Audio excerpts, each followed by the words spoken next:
Well, Turks, big show ahead for you guys. In the third hour, Brian Unger is joining us, former correspondent for The Daily Show, currently with NPR. And in the second hour, we have another crazy Mel Gibson racist rant. All right, so here he goes again. But in this hour, we got some amazing news for you guys. One of the things I want to talk about is this excellent study on how the media covered waterboarding and what they called it and what they didn't call it. Man, I'm not sure there's ever been a better case for how the media bends to power and bends to Republicans. So you don't want to miss that part. I think that's a killer study. We're going to share that with you a little bit later in the program. And then we've got a lot of immigration stories, et cetera, et cetera. So let's get started, okay? Now, of course, Elana Kagan proceedings going on. It looks like she's going to sail through. We told you that before. And actually, now I'm seeing some people are claiming that there is some substantive exchanges back and forth during the hearings. Now, I saw what they're referring to, and I would say that the senators asking the questions were substantive. Actually, one in particular did a fantastic job. The answers were not substantive. The answers didn't really address the questions, the very good questions being asked. You know who that one very substantive senator was? Al Franken. You know, we were talking about this in the post-game yesterday about people who get elected, these congressmen and senators, and we have this reverence for them like they really know what they're doing. But look at Boehner, you know, we're going to get back to him in a second. And apparently he's drunk half the day. I mean, this is not me talking. This is Joe Scarborough and other Republicans talking. And, you know, leaves office at 5. He doesn't have time to know all the ins and outs of policy. He memorizes talking points and gets hammered, right? And so, you know, after all this time, I don't know why I'm surprised, and I guess I am a little bit, to find out that Al Franken is by far, well, I shouldn't say the most substantive senator, because there's a couple other great ones there, like Russ Feingold, Bernie Sanders, etc., but certainly among the most substantive senators we have. And, of course, the mainstream media is like, oh, yeah, that comedian. You know what they covered? Not Al Franken's great questions on the First Amendment. For example, he talked about net neutrality. And he said, hey, wait a minute now. Do we really have First Amendment rights if Comcast gets to decide what we can and cannot say? Now, it's not the government, it's Comcast. It's a very good question. And what can the Supreme Court do about that? And, of course, Elana Kagan punted and said, oh, well, you know, I guess that's a question for the regulators, blah, blah, blah, blah. I can't say anything about the Comcast merger because that might come before me, blah, blah, blah, blah. Okay, anyway, ignore Kagan. It's a great question by Franken. And instead, all the TV stations covered Al Franken doodling. And apparently he drew a great picture of Senator Sessions. And everybody's like, oh, my God, isn't that amazing? Yeah, that's cool. I got no problems covering that. Just also tell me what he asked, which was pretty damn good. So that's... Oh, by the way, one other quick Kagan update before we get to what I really want to do in this, and go to Senator Klobuchar's great comments against Senator Coburn within the context of these hearings. So remember I told you a little while ago that Kagan came out and said that, no, of course, it's settled law now that you can have a gun anywhere. We can't ban guns outright in Chicago or D.C. or anywhere else, right? Okay. So she bowed her head. I mean, look, maybe she believes that. Maybe she thinks it's settled law. And even if she doesn't agree with the policy, what is she going to do? She doesn't want to be a judicial activist, right? Even though that law apparently got settled like an hour ago. That case just got decided, the Chicago one. The D.C. one is, what, a year old? Anyway, so she concedes on that. And, of course, the NRA came out today and said, anybody who votes for Kagan will be marked down by the NRA and will be targeted. What did she think? She thought it was going to be good enough? Of course it's not good enough. She could have said anything. She could have said, oh, I will allow everyone to have a machine gun in the country. They were like, nope, still hate her. You get marked down if you don't vote against her. So now all these people who love to suck up to the NRA, which is a lot of politicians, will now vote no on Kagan because they don't want to get marked down.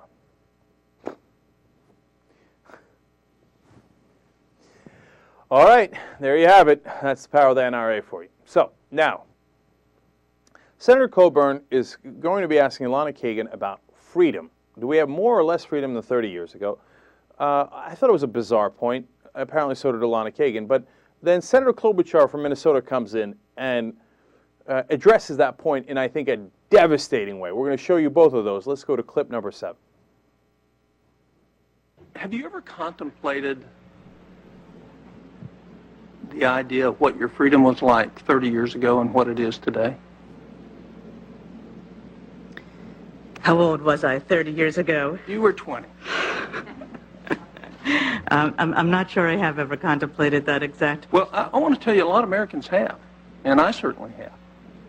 And there's a marked change in this country from when I was 20 to now that I'm 62. And one of the problems with confidence, and the reason I asked you the question, is a lot of Americans are losing confidence because they're losing freedom. They're losing liberty. I was really interested and listened to Senator Coburn. I wasn't going to focus on this as much, but he was talking about the concept of freedom, which is integral to our country and to our Constitution. And he was actually asking you just now, back 30 years ago, if you thought that we were more free. And I think it's a very hard question to answer and not one that necessarily is one that you would expect in this hearing. But I was thinking back 30 years ago was 1980. And then I was thinking about, were we really more free if you were a woman in 1980? Do you know, Solicitor General, how many women were on the U.S. Supreme Court in 1980? Well, I guess 0. That would be correct. There were no women on the Supreme Court. Do you know how many women were sitting up here 30 years ago in 1980? No, it was very striking when Senator Feinstein said that she was one of 2 women, and I thought, how amazing. So how many? There were no women on the Judiciary Committee. In fact, no women were on the Judiciary Committee until after the Anita Hill hearings in 1991. Do you know how many women were in the United States Senate in 1980, 30 years ago? I'm stumped again. No women were in the United States Senate. There had been women in the Senate before, and then in 1981, Senator Castlebaum joined the Senate. So as I think about that question about if people were more free in 1980, I think it's all in the eyes of the beholder. That's a great point by Klobuchar. You know, the Republicans always want to go back and say, oh, the good old years of America. Oh, when it was in the 1950s and 60s.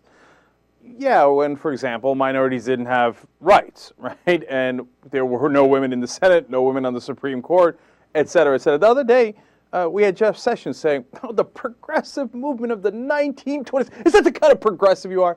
By the way, you know what happened in the 1920s progressive movement? Women got the right to vote. Yeah, that's the kind of progressive I am. And those progressives were gung-ho against corruption, political corruption, corporate interests taking over politics, and they wanted to modernize the country. Am I that kind of progressive? Hell yes, I'm that kind of progressive. Okay, so, and who were they fighting against? They were fighting against the people who didn't want women to have the right to vote. They didn't want blacks to have any rights whatsoever, and they wanted the banks to control everything. And the reason the progressives actually were successful back then is because we kept having financial crisis after financial crisis because of the big banks. Sound familiar? Right? So they always want to go back in time. But when you go back in time, it wasn't so great for all of us. Maybe it was great for Senator Coburn. He's like, oh, we were so much freer back then when we didn't have to deal with all these women and minorities clogging up the system like this. Other than that, I don't even know what he means by we were freer 30 years ago. How are we in shackles? I think I'm pretty free. I don't know what he's talking about. You know, and part of it is probably this sense of, you know, oh, when I was a kid and things were better. I just watched my graduation. I found it on Facebook, right? Somebody had a 10-minute video of it, of my high school graduation back in 1988. And it looks idyllic, right? And I remember thinking, oh, what a great world. And I was very lucky to have a great childhood, right? Sitting there in the suburbs. But I didn't know back in 1988 what the situation in the country was outside of our little suburb, you know, and outside of my context at the time. I was a kid. I didn't know what the situation was with women's rights, civil rights, et cetera, and the list goes down the road. Okay, so, yeah, if you look back, oh, man, if I could just go back to 1988 when everything was great and we were all playing kickball and having a great time, right? and the Coburn and those guys feel that way about 1955 or 1965 or whatever it might be. But it was great in their enclave. It was great in their context. It was great for their subculture. But it wasn't great for everybody. We're a hell of a lot more free these days in so many different ways for so many different Americans. And I love that Klobuchar pointed that out. Now, another way that they've been hitting the Ilana Kagan is Republicans have been saying, you clerked for Thurgood Marshall. Are you going to stand behind that? Because that guy's a judicial activist, right? It's another thing of, hey, let's go back in time and redo everything. So I went back and, looked at Brown versus Board of Education, wanted to get a little bit more details on it because, of course, Thurgood Marshall was the lawyer that won that case before the Supreme Court. And it turns out at the time they were worried about judicial activism. Because at the time, you remember, of course, Plessy versus Ferguson was the law of the land for over 50 years. And that was separate but equal, segregation. So they had to be judicial activists to overturn Plessy versus Ferguson and actually give us real equality. And the conservatives back then hated it. Judicial activists want to give blacks the same rights as whites. Right? So, and then when Thurgood Marshall helped to overcome that, well, apparently they've held a grudge ever since. So now, undeterred by the fact that he's, many ways a civil rights hero and an American hero, et cetera, they're trying to tar him with judicial activists. So did you want him not to be a judicial activist? Did you want Thurgood Marshall back then to bow his head and go, of course, sir, Plessy versus Ferguson should be the law of the land? No, of course, sir, blacks should never go to school with whites. That's the kind of judicial activism you're against, right? Well, all the senators, we showed you the clips before, attacked Kagan on that issue. Then the RNC throws out a memo, and that memo says, does Kagan still view Constitution as originally drafted and conceived as defective, which is the words of Thurgood Marshall, right? Now, why did Thurgood Marshall say that the Constitution as originally drafted and conceived was defective? Because it called slaves 3/5 of a free person. Now, I think most of us would agree that that was defective and needed to be fixed. And he was referring specifically to that clause. Conservatives, I'm going to ask you, do you think, no, it wasn't defective? We should go back. No judicial activism. Go back to blacks being 3/5 of a person. Is that what you want? Oh, those damn progressives, they keep changing things. Let's just go back to the way it was. It was so great in the 1700s when we were in charge and we had other people as slaves. But conservatives argued for that at the time. You want to go back in history. You want to talk about, what were the progressives doing in the 1920s? What were they doing in the 1950s and 60s? All right, let's go back. I'll tell you something. The conservatives were wrong on almost every single issue throughout all of American history. Conservatives said we shouldn't do a revolution against the British. They said, these goddamn liberals like Washington and Jefferson running around trying to do a revolution. No, we should bow our heads and be good British subjects. Conservatives said we shouldn't free the slaves. Conservatives say we shouldn't have civil rights. Conservatives said we shouldn't have women's rights. We shouldn't have women voting. You go down the list, conservatives were dead wrong on all those things. And when the media said, you know what, maybe blacks should have rights, they were the liberal media. When the judges said maybe blacks should have rights, they were judicial activists. So today, they're still at it. They attacked Kagan for going after Thurgood Marshall. So now the RNC put out this memo, right? Who's the head of the RNC? Oh, right, it's Michael Steele. Now get a load of this hypocrite. Now here's what Michael Steele has done in the past. First, he gave a speech about Thurgood Marshall in July of 2004 where he said basically, I stand in the shadow of this giant, that he couldn't have accomplished what he did without Thurgood Marshall. And he admonished other followers to follow Marshall's example in 2006, a different speech. He said, and I told Cardin, don't forget the poor, don't forget those who are trying their best, but like Thurgood Marshall said, be the hand or two to help them. So I hope he is that kind of senator. In 2005, Steve helped christen the state's largest airport, the Baltimore-Washington International Thurgood Marshall Airport. He's there at the opening ceremonies because that's how much he loves Thurgood Marshall. If you think that's funny, wait till you get a load of this. In 2003, Steele received the Community Leadership Award from the Thurgood Marshall College Fund. And he also said in 2006, talking about Marshall's legacy, he honored us by his example, and we are proud to honor him in this small way. So he loves Thurgood Marshall when Thurgood Marshall is the motto for him that leads to his success. But the minute that he finds it slightly advantageous to attack him, he's on the warpath. Puts out a memo saying, Kagan believes that blacks shouldn't be 3/5 of a human being. Does she think that the Constitution is originally drafted and conceived as defective? Defending Thurgood Marshall. Kagan. Michael Steele, you seem really grateful, man. And you seem really consistent. You seem like a really great guy, man. Way to appreciate, what led to your success. Way to be consistent on all this. Look, Michael Steele is often a clown of the highest order. But on stuff like this, it makes me mad, man. Because it's just a guy who says, I don't give a damn about anything. I don't care who I have to step on to get here. I don't care who I have to sell out to retain my position. So, sir, would you like me to spit on Thurgood Marshall's memory? Of course, sir, of course. I stand in the shadow of him, but who gives a damn? What would you like me to do, Senator Sessions from Alabama? Oh, okay, yeah, let's talk about how Thurgood Marshall was terrible and Kagan is unacceptable for following his precedent. Steele, on this one, you're not funny, man. You're repulsive. Young Turks. Back on the Young Turks. Hey, before we go on, Jay, I want to ask you a quick question.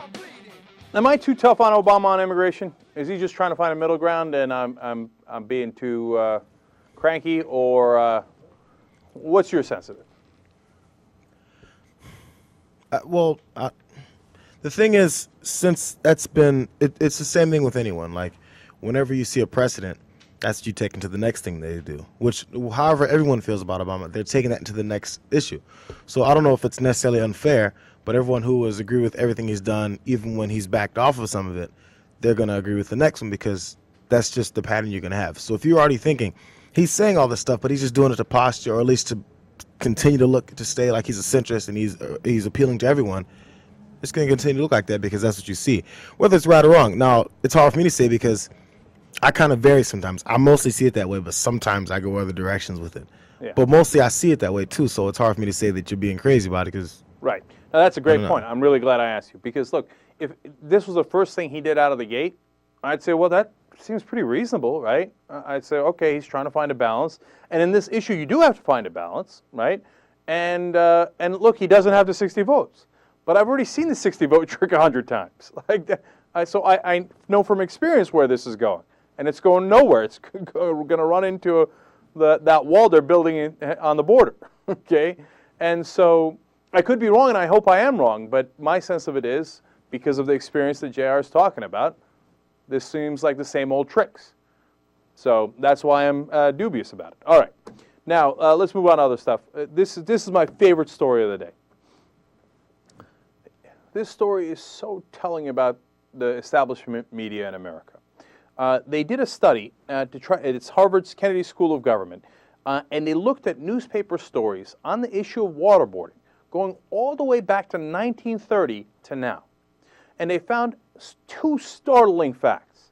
Between 1930 and 2004, 2004 is when we found out we were waterboarding detainees. In that time period, there was absolute clarity in the newspapers. So in that time period, the New York Times characterized waterboarding as torture or implied that it was torture in 81.5% of the articles that it covered the story. The Los Angeles Times did so in 96.3% of the articles. So when they mention waterboarding, they call it torture an overwhelming majority of the time. So between 2004 and 2008, that probably didn't change, right? Because there's the legal definition of waterboarding being torture. There's no question about it, right? That's why they were clear on it earlier. You're not going to be surprised to find out that in 2004, it changed completely. They said, in contrast, the newspapers almost never referred to waterboarding as torture. For example, the New York Times called waterboarding torture or implied it was torture in just 2 out of 143 articles. That's only in 1.4% of the articles. Los Angeles Times only referred to it as torture in 4.8% of the articles. The Wall Street Journal characterized it as torture in only 1.6% of the articles, and the USA Today never called it torture, okay, in the new time frame. And there's a little bit of overlap because the new time frame actually is between 2002 and 2008 in this study, okay? So let's take the Los Angeles Times, for example. Before the Bush administration objected to calling it torture, they're calling it torture 96% of the time. After, they're only calling it torture 4% of the time, completely flipping it on its head. Okay, now, that's perfect telltale sign of, yes, sir, the government says so? Absolutely, sir. The government says it's no longer torture. Stop calling it that, even though it's the obvious definition. And, oh, Republicans object? Oh, Republicans object. No, we just change everything, okay? Don't worry about the truth. He said, she said. Just get a fake neutrality right in the middle. Who cares what the objective reality is? But here comes an extra twist on it it's even more maddening. In that same time period, 2002 to 2008, when the New York Times, LA Times, etc., covered other countries doing waterboarding, they still called it torture. So get a load of these stats. New York Times, in 85.8% of the articles, when other countries did waterboarding, called it torture. When the U.S. did it, 7.69% of the time. When the United States, in the LA Times, when other countries did it, 91.3% of the articles, they called it torture. When the U.S. did it, 11.4% of the time, they called it torture. So again, flipped on its head. Okay, within the same time frame that they studied the other cases. So when somebody else does it, torture. When we do it, well, it's debatable. Come on, we're the United States. We're the shining city on a hill. Okay? Well, obviously, if we're doing it, it can't be torture. I mean, like the Syrians. Wait, are we doing it any differently? No, we're doing the same exact thing. So when you ask the New York Times about this, and Michael Calderon, now working for Yahoo, asked them, this is their answer.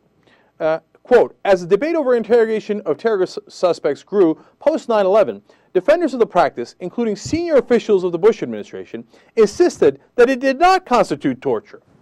Well, if the government insists, well, then obviously you should change your definition, right? They continue, when using a word amounts to taking sides in a political dispute, our general practice is to simply supply the readers with the information to decide for themselves. So you change the definition of the word because the Republicans yelled at you. There it is. That's exactly what they're saying. Well, there was a dispute over it. What could we do? Before, we used to call it a decapitation when you took somebody's head off, but the Republicans have objected, so we're now calling it head restructuring. What? But get this, there's a third twist to it. The New York Times also says, oh, we believe that waterboarding does meet the legal and moral definition of torture. The legal definition of torture, yes, we believe that. That's why we allow our opinion writers to call it torture. But I'm not asking for your opinion, dude. Okay, I'm not asking you to take sides. I'm asking you, what is the truth? What is the legal definition? And if you call it torture when another country does it, you called it torture before the Bush administration did it, you should call it torture afterwards. And it doesn't mean that you should say, all right, it's bad. That is for your opinion page. Now, if the American people decide, no, Bush is right, we should torture people, okay, we've become an ugly and hideous country, but that's what they've decided. I'm not asking you to rule on that. I'm asking you to keep your definitions consistent. But they're willing to bend the truth to appease Republicans and to appease the people in power. And that is why our establishment media sucks.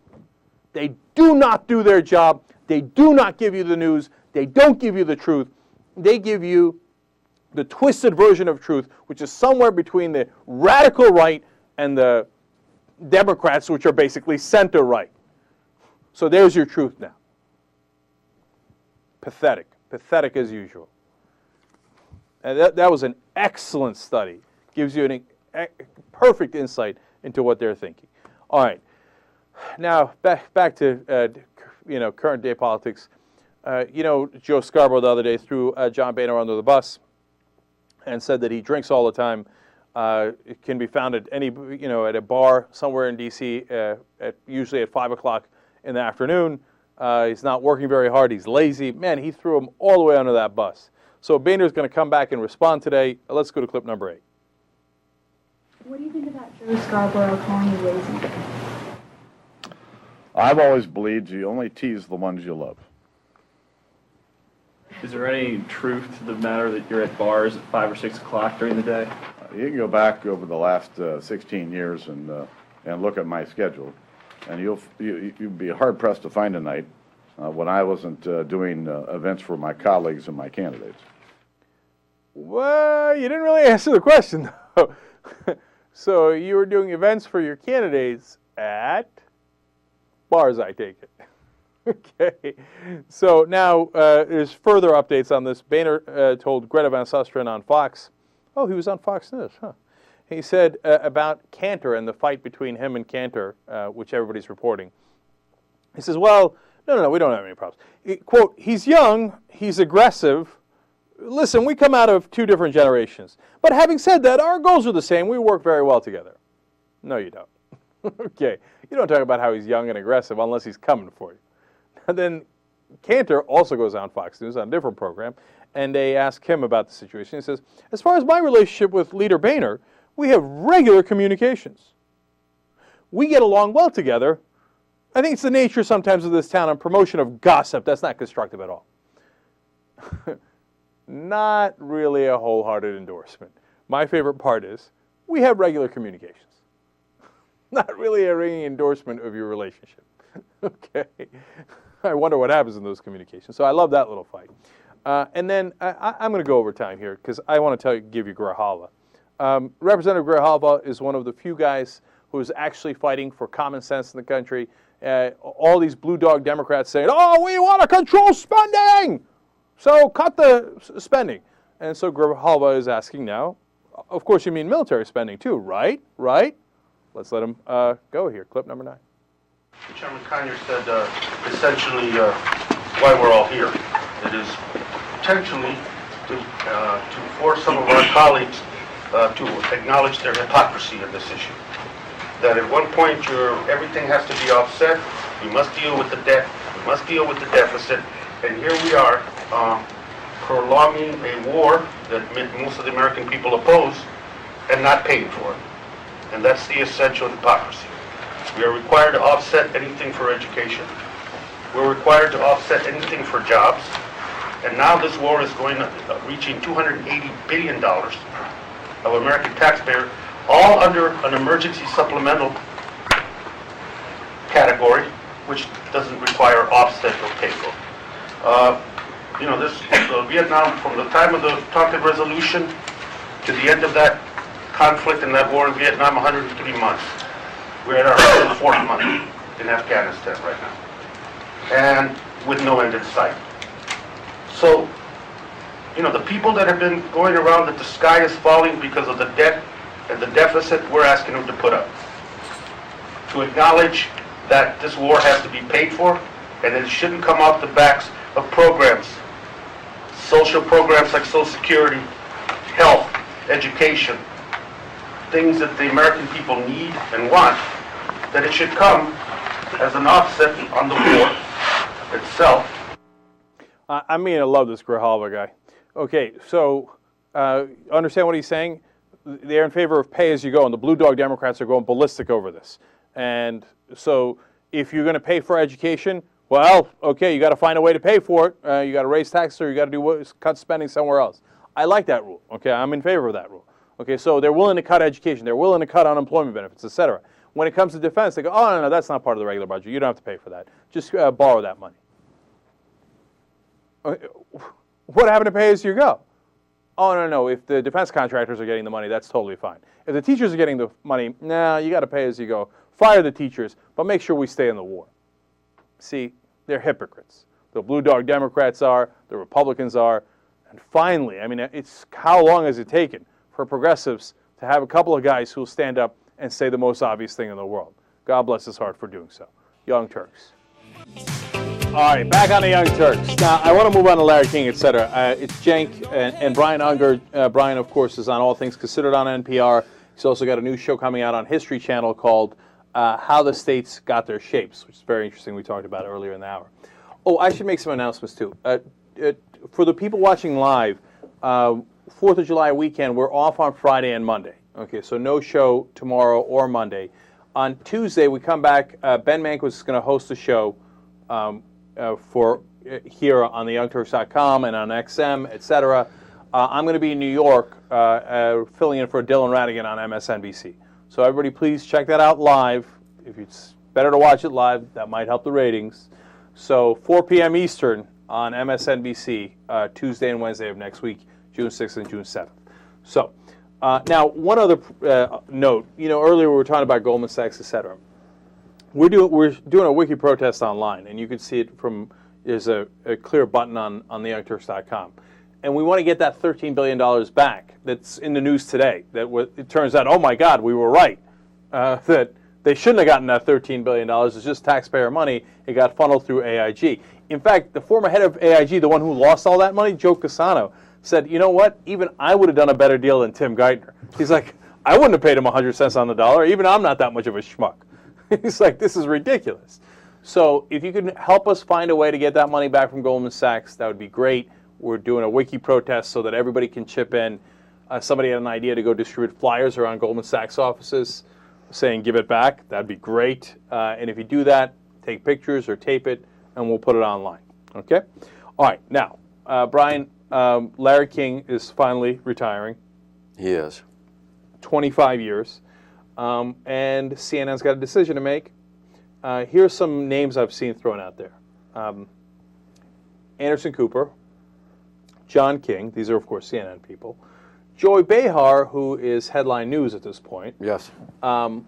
Katie Couric from CBS. Mm-hmm. And then they're really apparently gung-ho on, is it Piers Morgan? America's Got Talent. Yeah. Yeah. That guy. Well, that's where you go after you go to Katie Couric. You go to the talent shows. Yeah, apparently so. But and then apparently Larry King really likes Ryan Seacrest. Yes. Okay. I got some thoughts on it, but what do you think? There's the meta, and there's, let's look at they clearly have a challenge to find somebody who can talk pop and politics, right? Right. So exactly. Clearly you need to take that job. But aside from you taking that job, right. which the thing is, they know the right thing to do, and that they being John Klein and the brass at CNN and Time Warner. I mean, they can find any number of journalists or people who do this for a living, but they suffer from the same disease that, studio chiefs in Hollywood suffer from, is that we need a name. And this idea, we need a name, gets in the way of every smart programming choice that programmers make. Because over and over and over again, it proves that a name doesn't necessarily, A, draw viewers, B, is effective and or knowledgeable about the stuff. So I think it also helps to find a broadcaster, someone who knows how to hold a show up and drive it with a certain rhythm. And then lastly, I'll just say, find someone who might be black.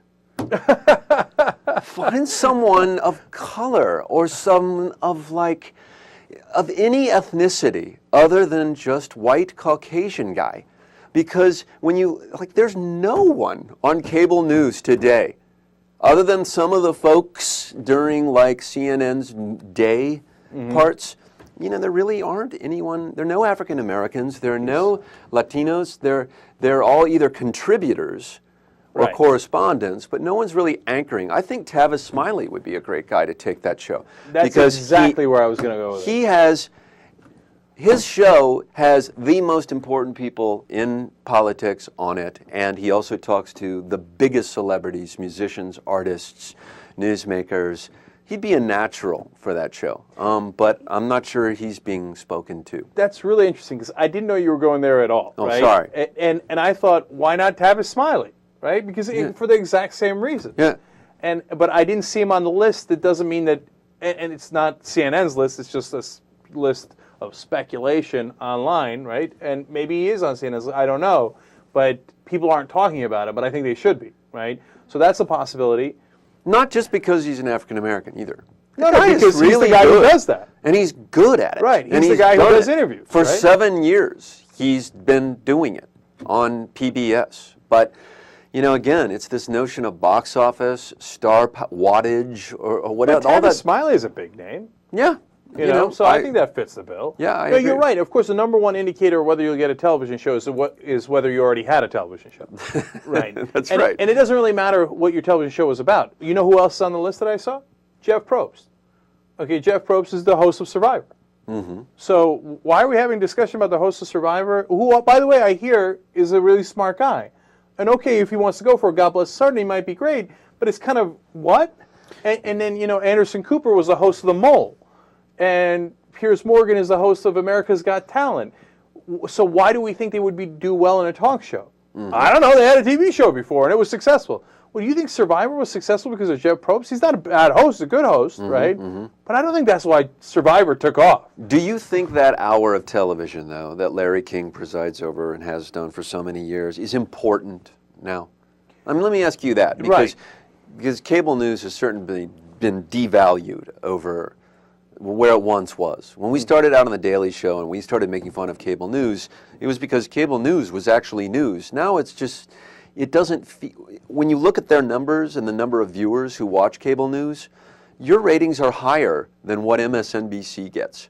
So really, you're the future. This is the future. So is cable news really that relevant, and is Larry King that relevant? Do we need to see what Suzanne Summers is selling again, what the next incarnation of the abductors, abricizer, whatever it is she said.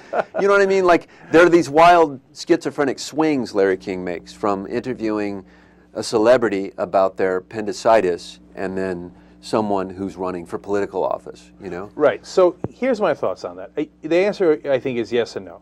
So I hear you on the ratings. For example, Larry King's ratings in the last period was 674,000 people, okay? Mm-hmm. So he gets about that amount of people that watch him. The amount of people who watch the Young Turks on average in June was about 600,000. Okay. So very close, right? Mm-hmm. And Larry King, legend is that. Now, it's a little apples and oranges because it's number of views for our whole YouTube channel. On the other hand, that's not even counting our website, that's not counting XM, that's not counting Sirius, et cetera, right? So viewer-wise, we're very competitive. But that program is important in that it's iconoclastic and it's what people pay attention to. Mm-hmm. Now, unfortunately, they're not paying attention to it as much anymore. And I say unfortunately because we need a show like that. Mm-hmm. We need a show where the whole country can turn. Okay, when there's an issue, okay, you go on that show and that person interviews you. I'll tell you why the show is important. You're about to go there, I think, which is, I think what's important in broadcasting is a show with one person for 1 hour, where that person is answering questions from an interviewer for 1 hour, who's of some political, social import, whatever, importance. We don't have that anywhere else, except Terry Gross on NPR for Fresh Air, or Howard Stern talks to people for an hour. But what's great, they call those interviewers great because you actually get to go somewhere with them. Even though there are commercial breaks and interruptions, an hour is really a generous amount of time in our whole sort of attention span on TV or radio. So I think for that reason, they got to pick someone who can take you on an hour-long journey. And Larry King stopped doing that a long time ago. Because remember when Larry King, did things that were incredibly relevant, like the Gore-Perot debate? Yeah. And everybody watched Larry King. We need something like that again, where everybody tunes in and goes, okay, if there's an issue, let's go to that show. Let's hear either one person or a couple of people on that issue. Let's all try to gather around a campfire and figure it out. It might be too late. I remember when my former co-host, Ben Mankiewicz, got hired for At the Movies, replacing, Roger Ebert, which is like Roger Ebert's a demigod, and it was like At the Movies is the movie review show. And we thought, wow, that's great, right? And then it turns out the TV's on this enormous downward trajectory, and nobody could save that show. And the ratings went down and down until they canceled it, right? So maybe the Larry King show isn't relevant at all. Maybe they're just going to get canceled in 2 years. Or maybe they can resuscitate it with the right host to bring that campfire back, right? So, and I don't know anything about Jeff Probst, and or Ryan Seacrest or whatever, but I would hope that they would pick someone who's substantial. Now, it doesn't mean it has to be super serious. No, like you said, Tavis Smiley, for example, does a lot of entertainer interviews, etc. But at least knows what the hell he's talking about. You have to have someone, whoever they pick, has to have a veneer of a nonpartisanship so that every person will want to come on the show to say what they want to say. And because everyone who comes on Larry King is using Larry King to get a message across. Right. So you have to have someone sly enough to turn the tables on that person and extract information that's going to knock them off their whatever. Right. Right? But that person ultimately has to be just passionate about politics. I mean, the pop cultural stuff. I mean, I don't fault Larry King for not knowing who Lady Gaga was. Who gives a crap? Like, he just does that for the ratings and the kids and whoever, in all of West Hollywood who thinks she's awesome. But Ryan Seacrest has never demonstrated a passion for politics one time. That's true. Yeah, I've never heard him say one thing political. He might love the national page of the New York Times or read The Nation or I don't know. But it doesn't appear so. There's no evidence to that effect. Yeah. Let me throw out one last name and then I want to do Afghanistan. Somebody said Bob Costas, and I thought, well, that's interesting. If I was CNN, I'd consider that. Very smart guy. Did one of the better interviews with Bush. And he had a great show at one time when he was doing his show on NBC. Right, and certainly considered nonpartisan to the point where I have no idea what his politics are. Right, I don't know. Right, but I'd give that guy a thought. And everybody that has ever met Bob Costas or worked with Bob Costas says he's a really smart guy. So, okay. Just throwing another name out there. So I think a broadcaster, someone who's smarter than the person coming on the show in terms of how you manipulate the message. Right. Because ultimately there are competing agendas on any talk show. You can't just use Larry King to come on. It's not talking points like it is. Like Sunday mornings, you see that all the time. Person comes on, John McCain comes on, he goes through the talking points, and he's unchallenged for the most part. That's right. This has to be a venue where someone is going to be smarter than that person. See, that leads into Afghanistan because that goes into the role of what's the reporter or the host's role. And you're right. I mean, what Brian pointed out there is very important, which is when whoever it might be comes on the program, like Carrie Prejean, right? She wants. Is it Carrie Prejean? Yeah, okay. I think so. Right. Look, I blanked on that for a second. Is she Miss America? Yeah, or was Miss something or other. What was she? She was Miss California. Miss California. Okay. Of course. So I'm sorry. See, I couldn't do Larry King, so I wouldn't know who she is. So when she comes on, she's trying to promote something, right? That's her agenda. The agenda of that host should be to extract whatever information there is from Carrie Prejean, and those are not always in tandem. Sometimes they're in conflict. Yeah. And you've got to be able to balance that. You've got to give her the forum to do what she's going to do, but at the same time get some sort of information that the public is interested in. Now, in that case, he tried. Larry King did. You remember the famous blow-up with her. But partly because he didn't know what was going on, and he kept asking her the same question. He didn't understand why she found it offensive. But to me, I watched that, and it looks totally prearranged and pre-produced. The producer said to her, I'm going to ask you these questions, and you can say I'm not going to answer them. That's how we're going to do this. So it looks like I'm asking you these questions. That's exactly how that looked. Larry King would not ask a question he was forbidden to ask because he doesn't want her to walk off the show. But he is going to push it all the way down the line to make an appearance that he's being a really good interviewer.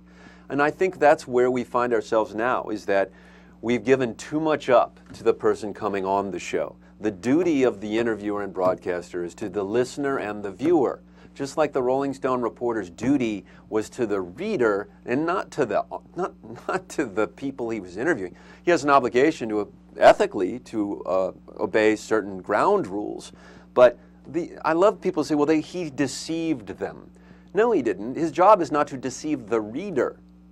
His relationship to the subject is just, there are ground rules that are drawn out. I think television, though, has suffered from, is being weighted down by ground rules. People come on TV shows with a list of rules. You can't ask this. You can't ask it. You have to ask me about this. That's the Today Show. That's what you see every morning on the Today Show. Pre-interviewed guests, they come on.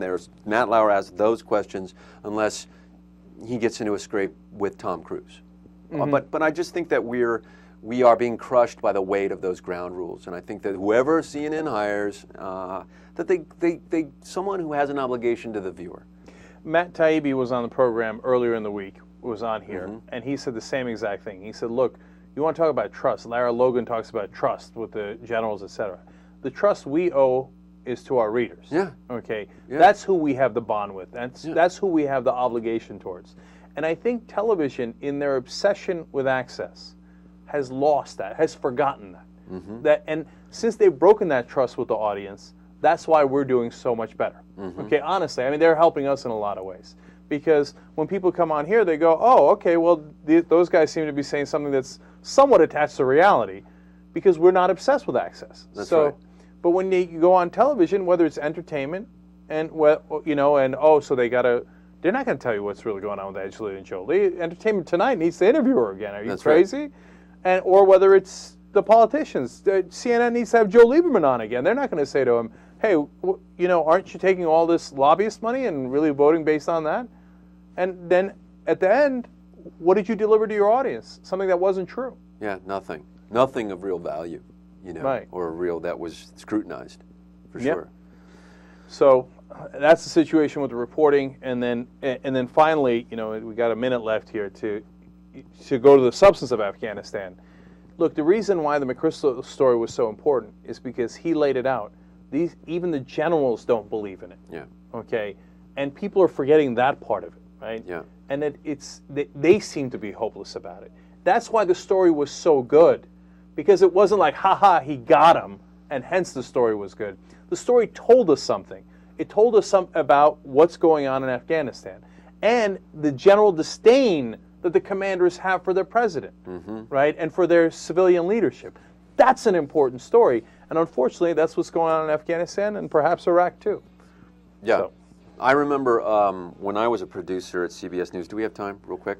Or do we have to go? No, we're out of time. All right. He's like, no, you want to go past? Okay. I just remember we were doing an interview with Lori Levinson, who is a law professor, and someone in the room made a remark on a live two-way satellite interview that she looked like Bill Gates.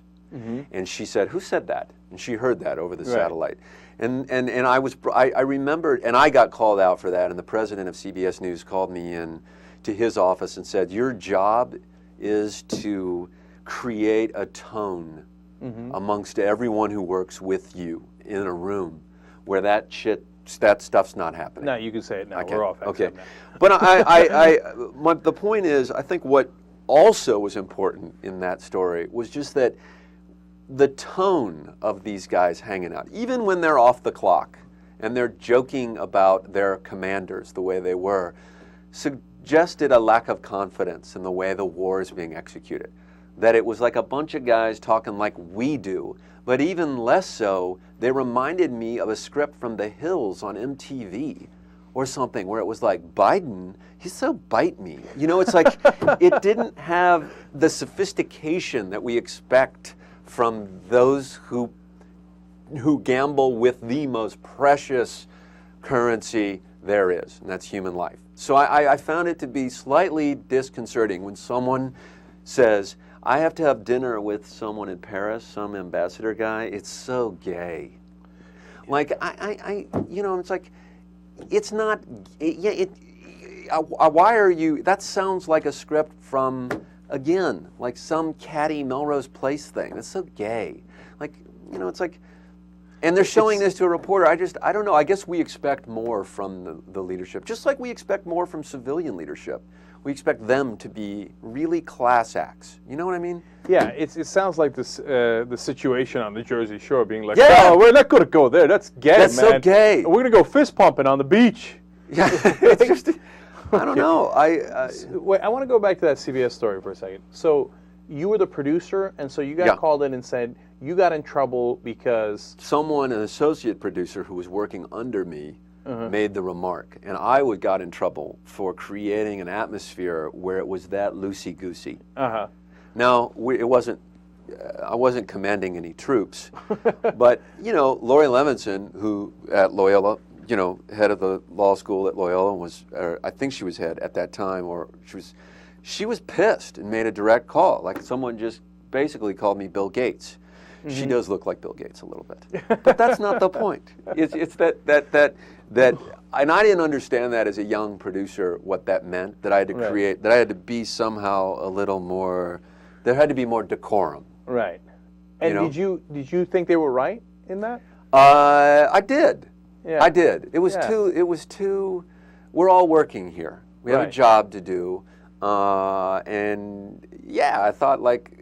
It shouldn't be that loose. Right. You know? That's interesting. So interesting. anyway. Yeah, that's a fascinating story. I love those stories. Yeah. Okay. All right, listen, everybody, next year, because he's going to start shooting it now, that History Channel show, but next year it comes out on History Channel. It's called How the States Got Their Shapes, and then, of course, you could see Brian or hear Brian on NPR on All Things Considered. Thanks, Jay, for having me in. All right, thanks for coming in, man. We really appreciate it. Sure. And we do have the post game coming up next.